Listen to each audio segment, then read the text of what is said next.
ఇయో మామ ఆటగాళ్ళు నమస్తే మామ.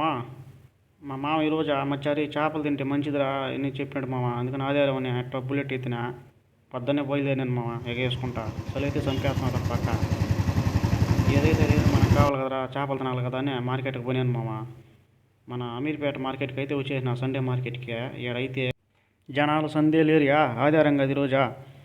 ఏడోళ్ళు ఆడకు వచ్చేస్తున్నారు. నాకు ఎందుకో ఈ చేపను చూస్తే నా చెల్లెలు కాను కోళ్ళని చూస్తే నా తమ్ముళ్ళు కానీ అనిపించింది మామ. ఒక్కో చేప నా లాకున్నదే. సరే ఇంకేంద్రా ఇంకా తినాలి కదా ఎట్టోటని ఒక చేప తీసుకుని బయలుదేరాను మామ. ఎటైతే చేపలు చూడమో ఎట్టున్నాయడా, కుప్పలుగా పూసి అమ్మేస్తున్నారు మాము. సరే అయితే ఇంటికైతే తీసుకొచ్చిన చేపలని నీట్గా ఊళ్ళో క్లీన్ చేయించారు మామ. ఇక్కడ నీట్గా ఎట్లా మనం చేసుకోవాలని మళ్ళీ ఇంకొకసారి వాష్ చేసుకుని కుకింగ్కి ప్రిపేర్ చేసుకుంటున్నాను మామ. దాంతోపాటు ఒక ఎగ్ వచ్చింది, ఆ ఎగ్ని కూడా ఫ్రై చేసుకుంటున్నా. ఉడికిందా లేదా అని చూద్దాం అనుకుంటే నేను ఒక చేప తినేసాను మామ. ఎందుకంటే ఆ సౌండ్ అట్లా వస్తున్నది బుడగ బుడగంట. మీలో చేపల కూర ఎవరికి వచ్చో కమెంట్ చేయండి మామ.